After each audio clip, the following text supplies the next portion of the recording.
Bellator 261 and PFL 2021 number 6 just recently wrapped up. I want to talk about both cards. We're going to do a combination video. We did a live stream for both events. It was a lot of fun. Appreciate everybody for tuning into that. Welcome to this video. We're going deep with the post-fight coverage. We'll talk about each and every fight. Granted, not going to take 5 hours long to break this card down. We really want to get to the key fights. Make sure you guys smash that like button. New to the channel, subscribe here too. Welcome to MMA Experts. We'll first talk about some Bellator action on the prelims, and then we'll jump to some PFL prelim action, and then we'll come back and go up to the main fights. Soren Bach, Bobby Lee. Soren Bach in that performance, grappling was the difference, superior to Bobby Lee. Lee maybe had a round where he was able to do good work. Bach is an exciting prospect. I don't know about championship potential, but somebody to keep an eye on. Soren Bach.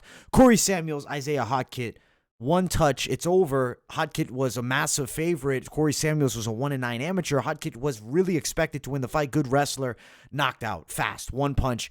Done. 10 seconds. Like, there's really not much else to say. Big win for Samuels. Fight experience means something. On the other side, Jalon Bates and Cody Matthews. Bates looked fantastic. Such a special fighter. I really see a lot of potential in Jalon Bates. Destroys a much smaller Cody Matthews, but doesn't matter.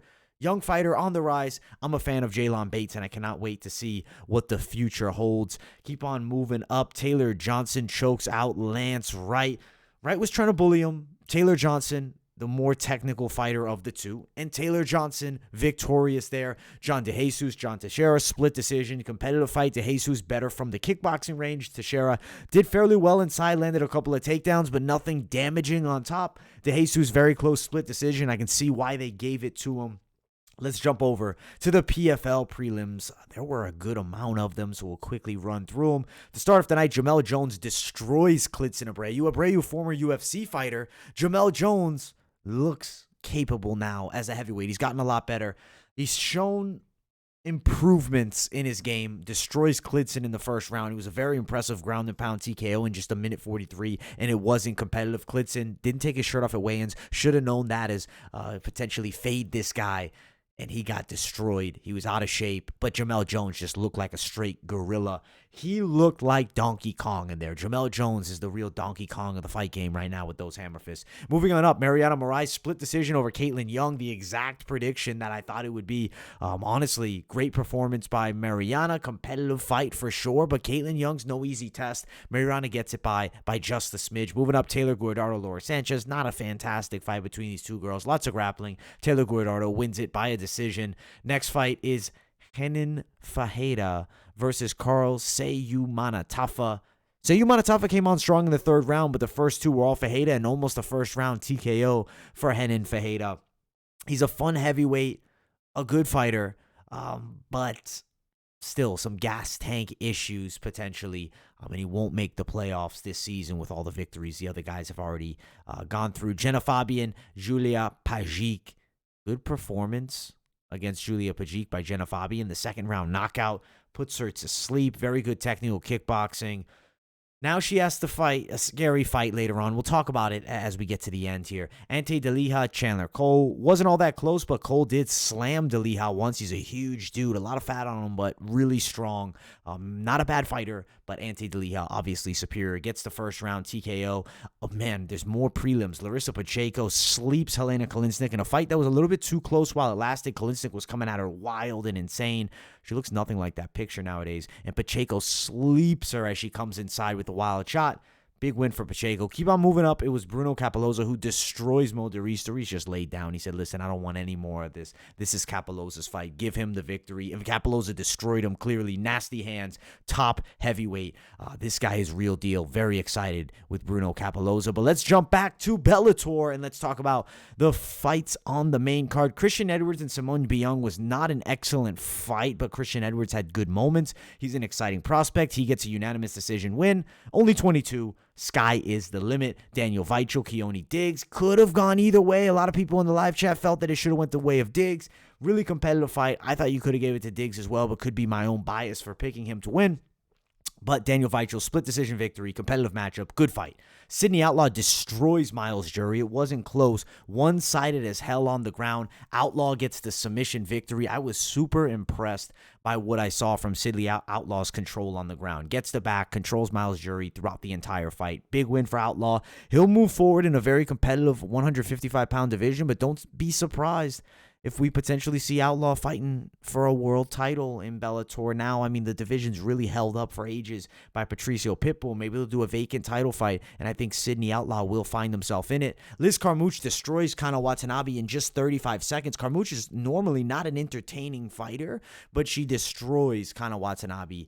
Total domination, quick. There was a level difference. Hurt Watanabe with some punches and just put it on her, and the ref had to stop it standing, and Watanabe was heartbroken after. Makes sense. Took a bad loss. At the top, Dandois Moldavsky and Tim Johnson, the main event of the evening fight that deserves talking about. Was not an excellent back-and-forth war, but there were good exchanges between the two. No takedowns landed for either guy. Moldavsky was able to dictate the pace. Lots of movement. Tim Johnson was chasing him most of the time. Moldavsky landing the slightly cleaner punches, and he wins this fight by a competitive, unanimous decision. Moldavsky moves forward. Should be fighting Ryan Bader sometime maybe next year, depending on how Bader does in the tournament. That's an interesting matchup. He's a fun heavyweight. I don't know if he's one of the top heavyweights in the world, truly. I think he's a little bit undersized outside of Bellator. He's got a good skill set, though, but he's more of a light heavyweight frame. Tim Johnson, big man, strong man, doesn't get the win here. Big win for Moldavsky moving forward. The Bader fight would be interesting. I feel like Dandois Moldavsky, though, will be a tricky fight for Ryan Bader because he does have pretty good speed. But let's jump back to the PFL for the main card. Dennis Goltsov, Brandon Sales. Slowly picking him apart was the game plan of Dennis Goltsov, and that's exactly what happens. He gets the third-round stoppage. I expected him to do that. Excellent performance by Dennis Goltsov here against Brandon Sales. He moves forward and is in the playoffs. Movlid Kubalayev versus Lance the Party Palmer. Movlid put on a solid performance, did get hurt a bit, but controlled most of the bout. Is able to get the big victory here over the former champion Lance Palmer, who now has no chance of making it to the playoffs. Movlid, excellent win, moves forward, and I do believe he'll be potentially champion. He will be fighting Brendan Loughnane, who's a tricky matchup, but we'll see how that matchup goes. Menfio Pettis, competitive back and forth. Rouge really hurt Pettis in that third round, even though Pettis had some good moments in the first two. Competitive bout, but it goes split decision the way of Menfio. This is such a terrible move for Anthony Pettis. He comes over to PFL and goes 0-2. Doesn't offer much. Disappointing. He's a shot fighter, I believe, at this point. I don't think he has nothing left, but not against anybody all that good. Pettis probably moving forward. He wants to get into boxing. That's a better route. Kayla Harrison destroys Cindy Dandois at the top. It was not competitive at all. I didn't expect it to be all that competitive, but it was like really not competitive. It was domination from start to finish. And then the armbar. Dandois, I guess, did you really expect much resistance? No, maybe I expected less from her. It was a dominant performance by Kayla Harrison. Gets the fight to the ground, controls from the top, moves to dominant position, gets the armbar, really hurts Dandois, and obviously felt a bit bad afterwards. Harrison's the real deal. Did cut a bit of a cringy promo after, but I got to give her some love for trying to sell herself on the mic, kind of like a Ronda Rousey-esh thing. So Kayla Harrison moving forward, definitely one of the top females in the world. We'll see who's potentially next for her. I don't know exactly who that would be. I could see, or actually, no, what am I talking about? They do. They actually announce who it is. It's Jenna Fabian. What am I talking about? Fabian and Kayla Harrison next, and Pacheco versus Taylor Guadardo. It's going to be Pacheco versus Harrison in the finals. You can almost guarantee it. She'll beat Pacheco and get the $1 million. That's pretty much how I'm seeing it going. I would like to see her in either Bellator or UFC because I want to see her fight some top flight females. Pacheco's very good, but she's not top flight. Bellator, good work as well. Overall, both were solid cards.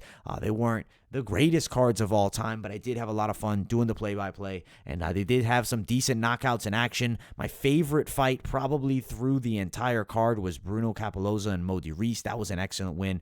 Really impressed by Bruno Capoloza, knockout artist, and definitely, one of the best subs you could see was Harrison and Dandois. Beautiful armbar.